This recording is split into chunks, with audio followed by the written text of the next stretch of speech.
ઓમ શાંતિ. મારું નામ વેદાંતીબેન છે અને હું 42 વર્ષથી આફ્રિકામાં રહું છું, નૈરોબીમાં.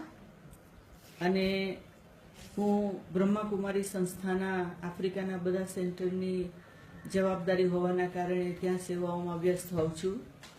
અને નોર્મલી મારું ટ્રાવેલિંગ ખૂબ હોય છે અને ટ્રાવેલિંગ ખૂબ હોવાના કારણે શરીર ખૂબ વપરાય. એટલે ભલે આત્મા પાવરફુલ હોય પણ શરીર તો આપણે વાપરીએ એટલે શરીરમાં તો તકલીફો આવ્યા જ કરે. જેવી તકલીફ હોય એ પ્રમાણે જ્યાં જે ચાન્સ મળે ત્યાં ટ્રીટમેન્ટ કરાવતા હોઈએ. અને ટ્રીટમેન્ટથી આપણને થોડોક ટેમ્પરરી ફાયદો થાય પણ કરો. ફિઝિયોથેરાપી કરાવીએ, કોઈ ડૉક્ટરની એલોપેથી લઈએ, હોમિયોપેથી લઈએ, આયુર્વેદિક લઈએ, બધું કરીએ.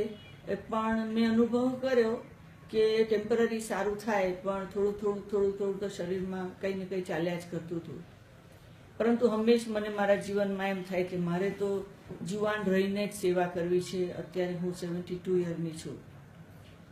તો છેલ્લા ઘણા વખતથી મારું માથું ખૂબ દુખતું હતું અને હું કંટાળી ગઈ હતી કે આ આખો વખત જ પેઇન કિલર લઈને જીવવાનું એ કંઈ સારી વસ્તુ નથી.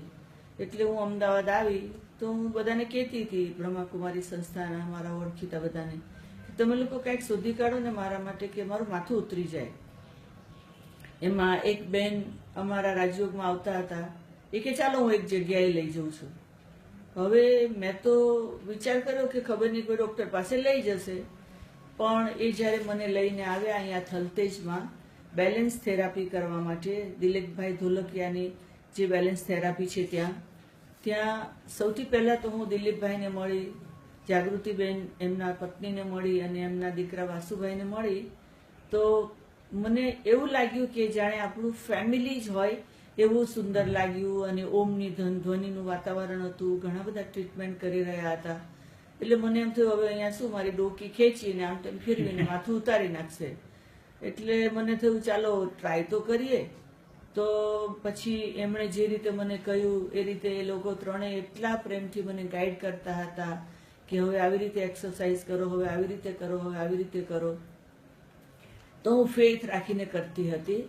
એકચ્યુઅલ 72 યરની ઉંમરે આપણને એમ થાય કે હવે આવી એક્સરસાઇઝ તો આપણે કોઈ દિવસ કરી ના, ઊંધા થવાનું, છતાં થવાનું, આગળ થવાનું, પાછળ જવાનું, પગ ઊંચા કરવાના, નીચા કરવાના. પણ મેં ઓબિડિયન્ટ થઈને જે રીતે કહ્યું એ બધું જ કરી રાખ્યું. અને એક દિવસ ગયો, બીજો દિવસ ગયો, ત્રીજો દિવસ ગયો, ચોથો દિવસ ગયો. જેમ જેમ દિવસ જાય મને તો બહુ સારું લાગવા માંડ્યું. અને મારી પાસે તો ખાલી એક જ વીક હતું આ કામ માટે. એટલે મેં દિવસના 2 વાર આવવાનું નક્કી કર્યું.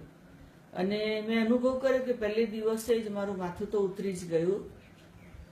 અને એમ કરતાં કરતાં મને ફાયદો ખૂબ થયો. અને હું તો એમ માનું છું કે આપણે જો શરીરમાં બેલેન્સ હોય, આપણા 7 ચક્ર પ્રોપર હોય તો આપણા શરીરની બધી બીમારી જઈ શકે છે. અને હું તો આ ટ્રીટમેન્ટ પછીથી બધાને એમ જ કહું છું કે હું તો 10 વર્ષ ઉંમરમાં નાની થઈ જવાની છું. 72 છું એને બદલે હવે 62 થઈ જવાની છું. એટલે એટલું બધું મને આ ટ્રીટમેન્ટમાં મજા આવી છે, ફેમિલી ફિલિંગ આવી છે ને એટલું બધું સારું લાગ્યું છે. અને હું મારો પોતાનો અનુભવ ઘણા બધાને કહી શકું. કારણ કે મારે અત્યારે એટલી બધી સેવાઓ કરવાની છે. આ વર્ષની અંદર જ મારે ઈસ્ટ, વેસ્ટ, નોર્થ, સાઉથ આખા વર્લ્ડની ટ્રીપ કરવાની છે. તો મને ખુશી છે કે આ ટ્રીટમેન્ટથી મારું શરીર સારું હશે તો હું હેલ્ધી રહી અને દુનિયાના ખૂણે જવાનું છે ત્યાં બધાને ખુશી આપી શકીશ. એટલે હું આજે છેલ્લા દિવસ છે, હું એ લોકોને આવજો કરવા આવી છું. અને સાથે એ પરિવારને થેન્ક્સ કરવા આવી છું કે તમે લોકોએ મારા માટે ખૂબ કર્યું. અને તમે હેલ્ધી રહો, વેલ્ધી રહો, હેપી રહો.